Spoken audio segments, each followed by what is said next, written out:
தமிழ்நாடு அரசுக்கு 10,000 ரூபாய் அபராதம் விதித்து உயர்நீதிமன்றம் தற்பொழுது உத்தரவு பிறப்பித்திருக்கிறது. அண்மை செய்தியாக பார்த்துக் கொண்டிருக்கிறோம். கூடுதல் விவரங்களை எமது செய்தியாளர் கிருஷ்ணா வழங்க கேட்கலாம். வணக்கம் கிருஷ்ணா. இந்த வழக்கில் எதற்காக தமிழ்நாடு அரசுக்கு 10,000 ரூபாய் அபராதமானது விதிக்கப்பட்டிருக்கிறது? கூடுதல் விவரங்கள். வணக்கம். சென்னையைச் சேர்ந்த ராமச்சந்திரன் என்பவர் சென்னை உயர்நீதிமன்றத்தில் தாக்கல் செய்துள்ள மனுவில் கடந்த 1981ஆம் ஆண்டு உதவி வன பாதுகாப்பாளராகவும் 1989ஆம் ஆண்டு முதல் வன காப்பாளராக பணியை தொடர்ந்ததாக குறிப்பிட்டிருக்கிறார். காலநிலை மாற்றம் குறித்து முனைவர் பட்டம் பெற்று பல்வேறு நாடுகளுக்கு இந்திய பிரதிநிதியாக பங்கேற்றிருப்பதாகவும் அண்ணா பல்கலைக்கழகத்தில் காலநிலை மாற்றம் தொடர்பாக புதிதாக தொடங்கப்பட்ட மையத்திற்கு இயக்குநராக 2008 3 ஆண்டுகளுக்கு நியமிக்கப்பட்டதாகவும் அதேபோல் பல்கலைக்கழகம் விடுத்த கோரிக்கையை ஏற்று 2011 மேலும் 3 ஆண்டுகள் பதவி நீட்டிப்பானதும் செய்யப்பட்டதாக அவர் குறிப்பிட்டிருக்கிறார்.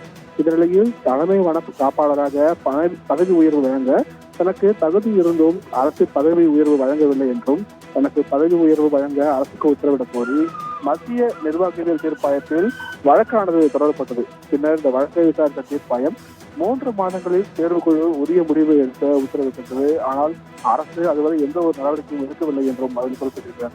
பல போராட்டங்களுக்கு பிறகு கடந்த 2020 தேர்வுக்குழு தலைமை வன காப்பாளராக பதவி உயர்வு வழங்க பரிந்துரை செய்தது. ஆனால் தனக்கு வழங்க வேண்டிய பதவி உயர்வு வழங்காமல் இருந்த அதிகாரிகளுக்கு எதிராக நடவடிக்கை எடுக்க வேண்டும் என்றும் எனக்கு ஏற்பட்ட மன உளைச்சலை இழப்பினாங்க 1 கோடி ரூபாய் வழங்க உத்தரவிட வேண்டும் என்றும் இந்த மனுவில் குறிப்பிட்டிருந்தார்.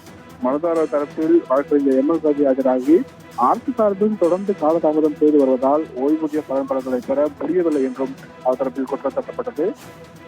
பின்னர் இந்த வழக்கில் தீர்ப்பளித்த நீதிபதி சதீஷ்குமார் நீதிமன்றம் உத்தரவிட்டும் அரசு சார்பில் பதில் மனு தாக்கல் செய்யவில்லை என்றும் அதனால் அரசுக்கு 10,000 ரூபாய் அபராதம் விதித்து வழக்கை 1 வாரத்திற்கு தள்ளி வைப்பதாக உத்தரவிட்டிருக்கிறார்.